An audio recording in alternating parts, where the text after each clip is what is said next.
Video number 29 learning for all, سیکھنا سب کے لیے، اور اس 27 رمضان المبارک 1445 ہجری کے مطابق اس کا عنوان ہے بلاغت قرآن، خلقت انسان اور طریق رہنمائی رحمان کا ایک عالی شان نمونہ۔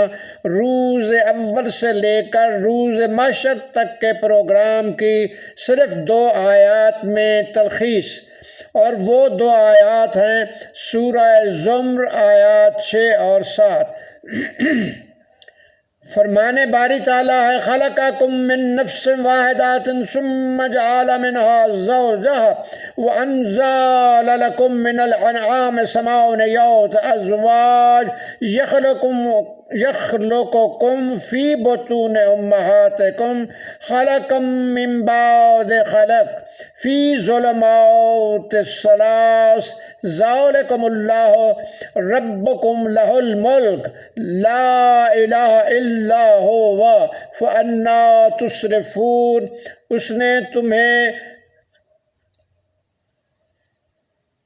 ایک ہی نفس سے پیدا کیا اور اس کی بیوی کو اس سے پیدا کیا، اور تمہارے لیے 8 چوپایوں کے جوڑے نازل کیے۔ وہ تمہیں تمہاری ماں کے پیٹوں میں 3 تاریکیوں کے اندر ایک کے بعد دوسری خلقت عطا کرتا ہے۔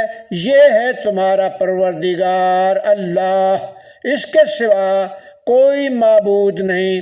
پھر تم اس حال میں راہ حق سے کس طرح منحرف ہوتے ہو؟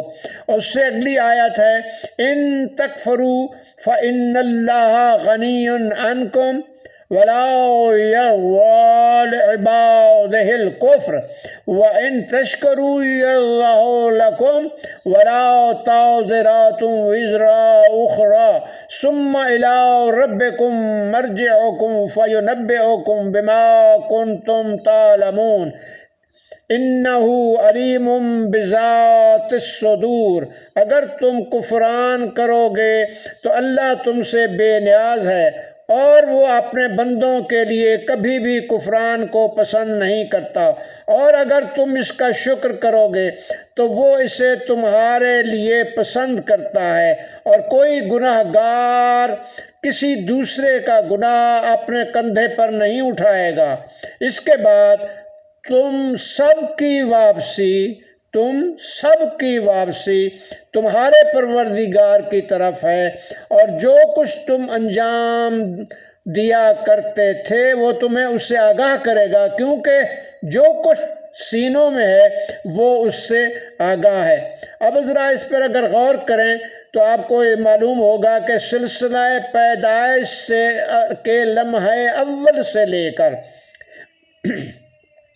روز محشر تک کے پروگرام کی میں اس کے طریقہ کار اور اعمال کی سزا و جزا کے سلسلہ کی تلخیص بیان فرما دی۔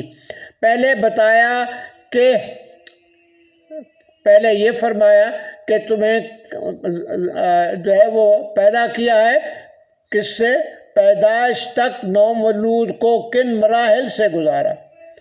ماں کے بطنوں میں 3 تاریکیوں کے اندر ایک کے بعد دوسری خلقت عطا کی، خلق فرما کر خوراک اور نشو و نما کا بندوبست فرمایا۔ علامتی طور پر اس نظام کو ان الفاظ میں بیان فرمایا کہ تمہارے لیے چوپاؤں کے 8 جوڑے نازل کیے، بھیڑ، بکری، گائے اور اونٹ، نر و مادہ، یہی وہ جانور تھے جو عرب میں پالے جاتے تھے۔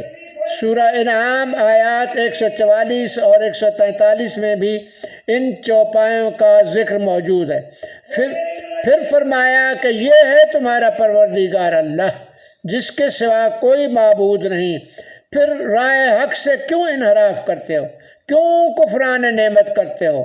کفران نعمت کرنے والے انسان کو اللہ پسند نہیں کرتا، بلکہ نعمات کے شکر کو پسند کرتا ہے۔ پھر فرمایا کہ اس کے بعد اسے اس انسان تم نے واپس جانا ہے، جس نے تمہیں بھیجا تھا وہ تمہیں کسی بھی وقت واپس بلا سکتا ہے۔